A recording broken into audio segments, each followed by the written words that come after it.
আল্লাহ বলেন দুইটা জিনিস যার মধ্যে থাকবে না আমার জান্নাত আমি তাকে দেব।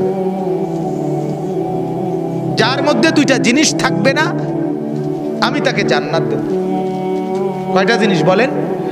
এক নাম্বার অহংকার, দুই নাম্বার ফাসাদ। এক নাম্বার যে জমিনে অহংকার করবে না আমি তাকে জান্নাত দেব। দুই নাম্বার যে জমিনে ফাসাদ করবে না আমি তাকে জান্নাত দেব। সহজ কথা। আল্লাহ তাআলা বলেন অহংকার করা যাবে না। আল কিবরিয়া উরিদাই, অহংকার শুধু আমার চাদর, অহংকার শুধু আমিই করব, আল্লাহ বলছে, আর কেউ করতে পারবে না। আর কারো অহংকার করার কোনো সুযোগ নেই, সুযোগ নেই।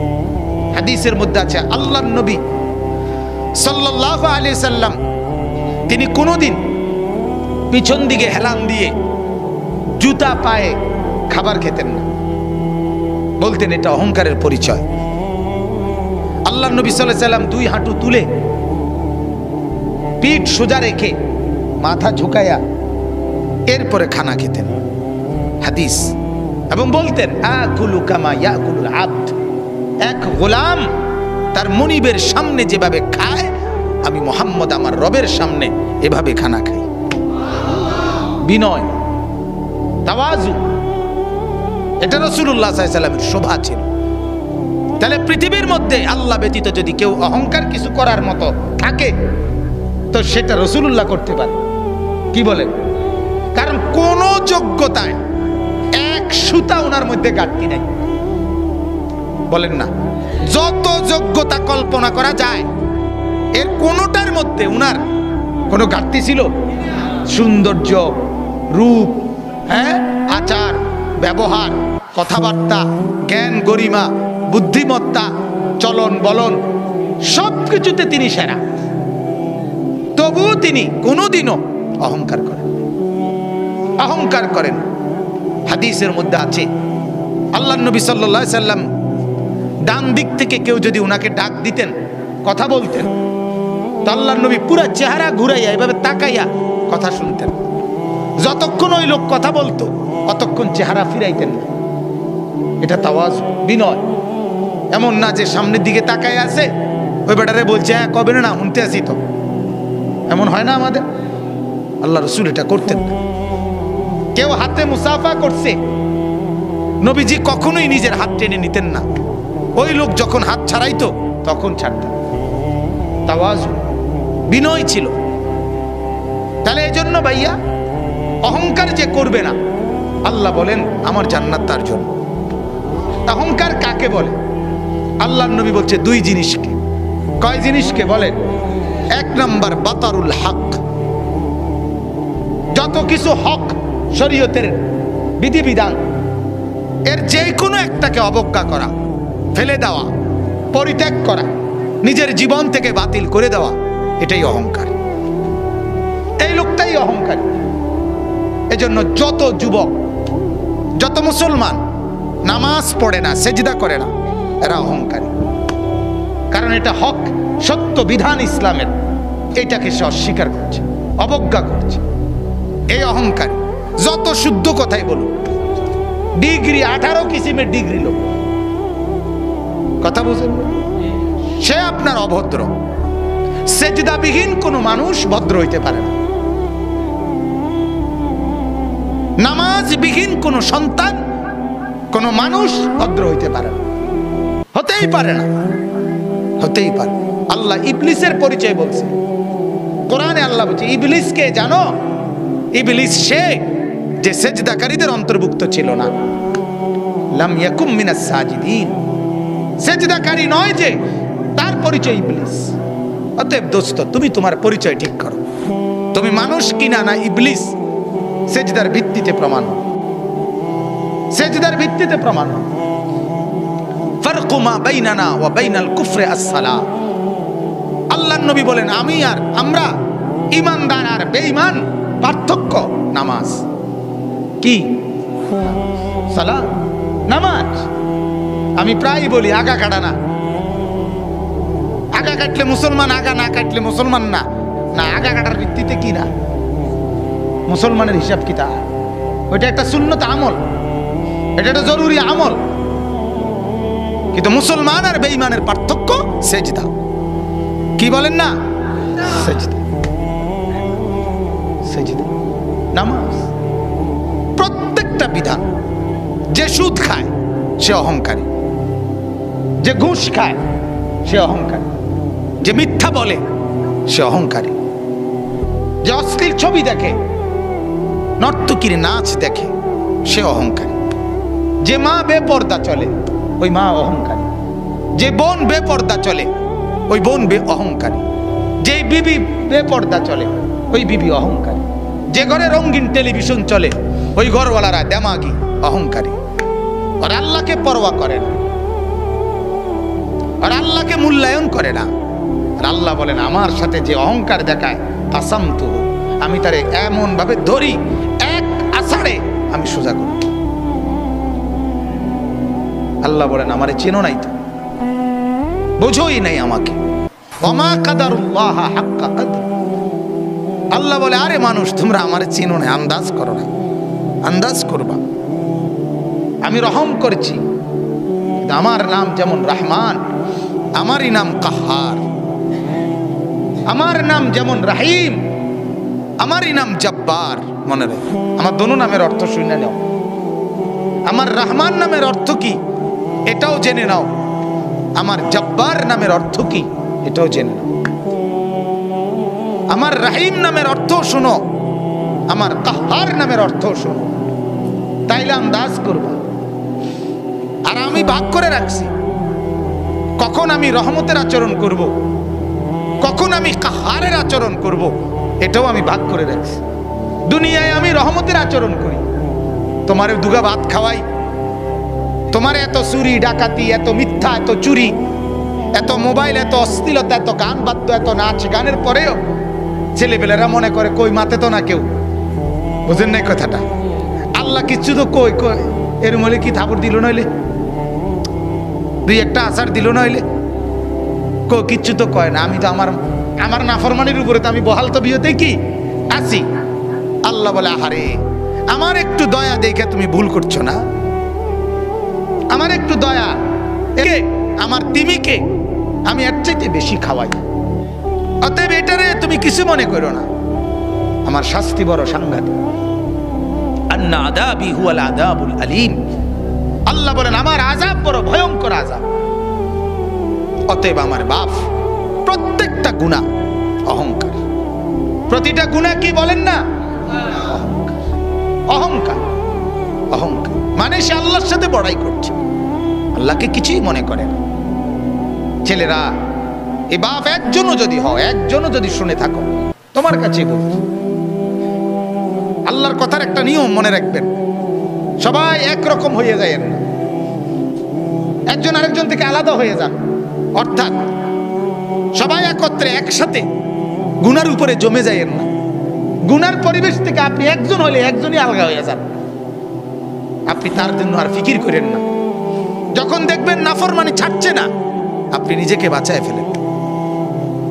হাদিসের মধ্যে আছে, হযরত হুযায়ফা রাদিয়াল্লাহু তাআলা আনহু বলছেন, ইয়া রাসূলুল্লাহ, যদি আমি কখনো এমন দেখি যে আমার সমাজের প্রত্যেকেই গুনাহ আর নাফরমানির মধ্যে মজবুত হয়ে গেছে, আমি কি তখন তাদের সাথে মিশে যাব? আল্লাহর নবী বলছেন না, প্রয়োজনে গাছের গোড়ালি, গাছের শেকড় কামড়াইয়া ধইরা হইল, একলা হইল, নিজেকে বাঁচাইবে। বুঝছে? আমরা দিবানিশি বলে যাচ্ছি, এর ভিতরে দিয়া গোটা পৃথিবী আমল না করুক, তো নিজের ব্যাপারে সিদ্ধান্ত নিয়ে রাখছি আমি নামাজ পড়বই। 300 বছর দাওয়াত দিছে, এমন নবী পৃথিবীতে ছিল একজনও ঈমান আনে নাই। হাদিসে আছে, বুঝেন নাই? একজনও কি আনে নাই? কিছে ওই নবী মার গেছে নাকি? ওই নবী বাদ। সূরা ইয়াসিনের মধ্যে আছে 3 জন নবী একত্রে দাওয়াত দিছে, 3 জন রাসূল। ফাআযাযনা বিসালিতিন, তৃতীয় জনকে দেওয়ার পরে 3 জন রাসূল, 3 জন রাসূলের দাওয়াতে ঈমান আনছে শুধু একজন। ওয়াজা মিন আকসাল মাদিনাতি রাজুলুন নাসআ, একজন। কি হয়েছে? এই জন্য বাপ এটা ফিকির করা আমার দ্বারা যেন অহংকার না হয়। আমি অনুরোধ করছি, আপনারা যারা শেষবারে বসলেন, আল্লাহ আপনাদের উপরে রহম করেন। আপনাদের কাছে অনুরোধ বাজান, যখনই কোরআনের কথা শুনবেন, আল্লাহর কথা শুনবেন, দিল সাফ করে বসবেন, নিয়ত করে বসবেন। 6 ঘন্টা না শুনলেন, 1 ঘন্টাই যখন শুনবেন, একদম ফারেক হইয়া, কোন দোস্ত বন্ধু লগে না লইয়া, একলা চুপচাপ শুনবেন। বন্ধুকে বলে দিবেন, তুই আনতে সর, আমি আমার কথাই শুধু শুনবেন। দেখবেন এতে ফায়দা হয়, এতে ফায়দা হয়, উপকার হয়। আজকে এজন্য এই গুনার উপরে জমে থাকা, ঠাট্টা মনে করা, ওয়াজটাকে ঠাট্টার বিষয় বানায়, হাসে, ব্যাটকায়, কিচ্ছা কয়, গল্প করে, তামসা করে, এটার নাম ওয়াজ। মানুষ জমছে না বাজান, না বাজান। আখিরাতে লোক সংখ্যার ভিত্তিতে নেকি না, লোক সংখ্যার ভিত্তিতে না, না না। কোরআনে আল্লাহ বলছে, আমি কোয়ান্টিটি না, আমি কোয়ালিটি দেখব। আমি পরিমাণ না, গুণগত মান দেখব, গুণগত মান। কারো এক সেজদা 7 আসমান আর জমিনের চাইতে ভারী হবে, কারো 1 কোটি সেজদা ওজনে আসবে না। ওই যে সুন্নত মোতাবেক হয় নাই, কোরআনে আছে, ফালা নুকিমু লাহুম ইয়াউমাল কিয়ামাতি ওয়াজনা। কোন কোন নাফরমানের সমস্ত আমল ওজনে আসবে না, মানে এটা 1 কেজি হইতো না। এই জন্য ভাইয়া মাকসাদ স্পষ্ট হওয়া চাই। আমাদের ভিতরে ইখলাস দরকার, আমারও, আয়োজকদেরও, শূন্যওয়ালাদেরও, নাহলে কাঙ্ক্ষিত খরচ হয়। প্রতিটা মাহফিলে কষ্ট আছে, প্রত্যেকটা মাহফিল মেহনতের মাহফিল। এনে আইসা বক্তা হিসাবে শুধুমাত্র 1000 টাকা চুক্তি করে নিয়ে যাওয়া, এটার নাম জিন্দেগি না। এর পিছনে অনেক শ্রম ব্যয় আছে। তাহলে এটার একটা ফলাফল চাইতে হবে, কথা বলেন না? ফলাফল এটাই কি যে লোকেরা বললো তারার মাহফিলে লোক হয়েছে, এটাই ফলাফল, এটাই প্রাপ্তি। তারার মাহফিলে লোক হয়েছে না, এটাই অপ্রাপ্তি, এটা ব্যর্থতা। তাহলে প্রাপ্তি এবং ব্যর্থতা তো এটা না। কয়জন আল্লাহর বান্দার কলিজায় আখিরাতের মহব্বত আসছে, এটা দেখার বিষয়। কয়টা ছেলের ভিতরে নামাজের জজবা আসছে, এটা দেখার বিষয়। এই জন্য আমার অনুরোধ, আল্লাহ তাআলা বলে, বান্দা অহংকার করলে আমি জান্নাত দেব না, আর অহংকার না করলে আমার জান্নাত তোমার জন্য। আর প্রতিটা নাফরমানি অহংকার, অহংকার। 2 নম্বর হলো গামতুন নাস, অপরকে তুচ্ছ করা, মানুষকে তুচ্ছ তাচ্ছিল্য করা যে কোনো ভাবে, এটা অহংকার। এটা কি বলেন না? অহংকার। অতএব আল্লাহ বলেন অহংকার করবে না, আমার থেকে জান্নাত বুঝে নিবা। আর আমি অল্প কথার জন্য বললাম, অহংকার 2 জিনিস। আল্লাহ আল্লাহর রসুলের কোনো নাফরমানি হওয়া, এটাই অহংকার। আর মানুষকে হেয় করা, এটাই অহংকার। আমরা দ্বিতীয়টা যদিও কিছুটা বুঝি, প্রথমটা বুঝি না। বুঝেন নাই কথাটা? একজন আরেকজনের হেয় করা, এটা যে অহংকার কয়, এটা মোটামুটি সবাই বোঝে। এটা কইতেও পারে একজন, বেটা বেটাগিরি দেহ উডাঙ্গিরি মারো, হ্যাঁ। কিন্তু মূলত দুটোটাই অহংকার, গুনাহ অহংকার। কারণ গুনাহ মানেই তো হলো তুমি আল্লাহকে কি করছো না, পরোয়া করছো না। মেম্বাররে ভয় করছো, অথচ মেম্বার সামনে নাই, অথচ আল্লাহ তো সামনে। চেয়ারম্যানরে ভয় করছো, অথচ চেয়ারম্যান তো সামনে নাই, আল্লাহ তো সামনে। আল্লাহ আমার সাথে আছে কিনা বলেন? আল্লাহ আমাকে দেখছেন না কখন? আল্লাহর আড়ালে আমি কখন? কথা কয় না। কোন সেকেন্ড, কোন পলক? 2 নম্বর, ওয়ালা ফাসাদান। আল্লাহ বলেন ফাসাদ যে করবে না। ফাসাদ কি? ফাসাদ মানে জুলুম। জুলুম কি? একই অর্থ, গুনাহ। অর্থাৎ আমার কাছে যা প্রাপ্য আল্লাহ আল্লাহ রসুলের পক্ষ থেকে, এর ব্যতিক্রম করাই জুলুম, এর ব্যতিক্রম করাই বিশৃঙ্খলা। একই অর্থ। অর্থাৎ এখন নামাজের ওয়াক্ত, এখন নামাজ না পড়া, এটাই ফাসাদ, এটাই বিশৃঙ্খলা, এটাই সমাজের অশান্তির কারণ। হালাল খাওয়ার কথা, হালাল না খাওয়া, এটাই অশান্তির কারণ। সমাজের এত বিশৃঙ্খলা কেন? কেন? পঞ্চম শ্রেণীর ছাত্রী ধর্ষিতা, সপ্তম শ্রেণীর ছাত্র ধর্ষক, নির্যাতনকারী। নাউজুবিল্লাহ। আমরা কোথায় নেমে আছি? গুনাহ আমাদেরকে কই নামায় দিছে?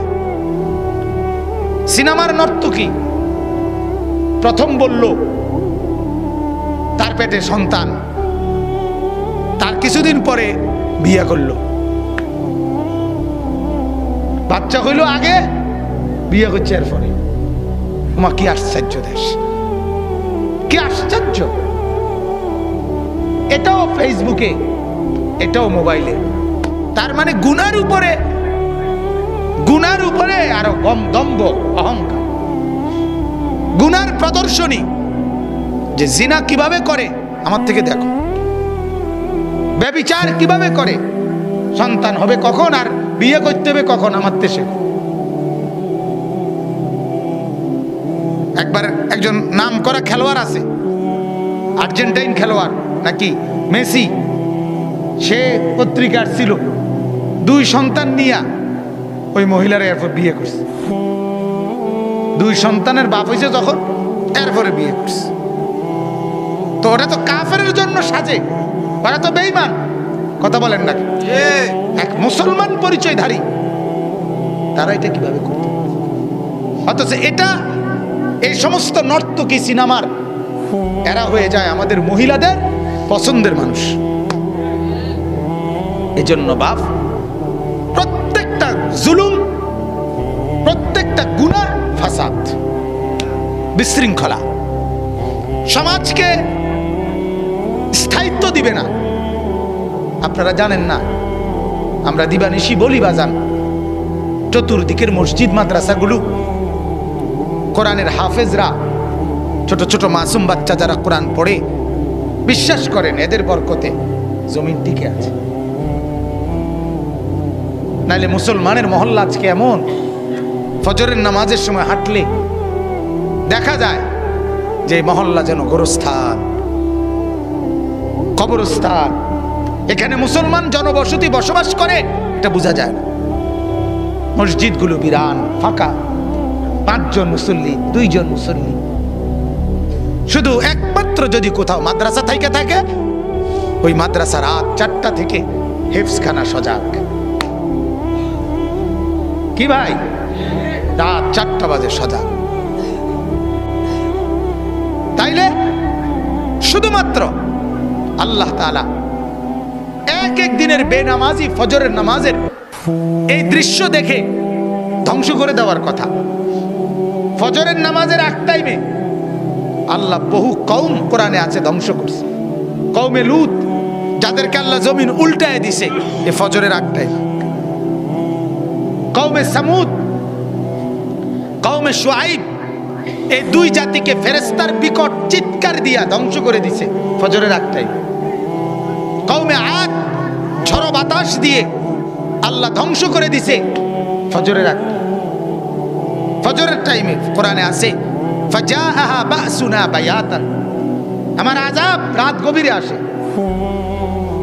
অহুম নাইমুন, যখন সবাই ঘুমন্ত, আমি ধ্বংস করে দেই তখন। এজন্য বাপ, এই জমিনের স্থায়িত্ব কোরআন পড়নেওয়ালা বাচ্চারা, এই মসজিদ মাদ্রাসা, নুরানি মাদ্রাসা, হেফজখানা, এদের বরকতে বাকিরা টিকে আছে। কোরআনে আছে, আল্লাহ বলছে ইমানদার আছে বলে আমি আল্লাহ তাআলা জমিন সাজায় রাখছি। ইমানদার না থাকলে আমার জমিন আমি রাখবো না। যেদিন ফেরেশতারা গিয়ে আল্লাহরে বলবে, আল্লাহ আজ আর আপনার জমিনে আল্লাহ কেউ বলছে না, একজনও নাই, সেদিন রব্বুল আলামিন বলবে ইসরাফিলকে, ইসরাফিল লাগা, ফু লাগা, আর রাখিস কি। আল্লাহ পাক শুধু চেয়ে থাকে আমার নামের আওয়াজ আসে কিনা। লা তাকুমুস সাআ হাত্তা ইউকালা ফিল আরদি আল্লাহ আল্লাহ। এজন্য বাপ, বাংলা অঙ্ক ইংরেজির উপরে জমিনের স্থায়িত্ব না। ডাক্তারি, কবিরাজি, ইঞ্জিনিয়ারির উপরে এটা প্রয়োজন, এটা জরুরত। কিন্তু জমিন টিকে আছে কোরআনের বরকতে। কিসের বরকতে বলেন না? জিকিরের বরকত, কোরআনের বরকত, সেজদার বরকত, তাহাজ্জুদের বরকত। আপনারা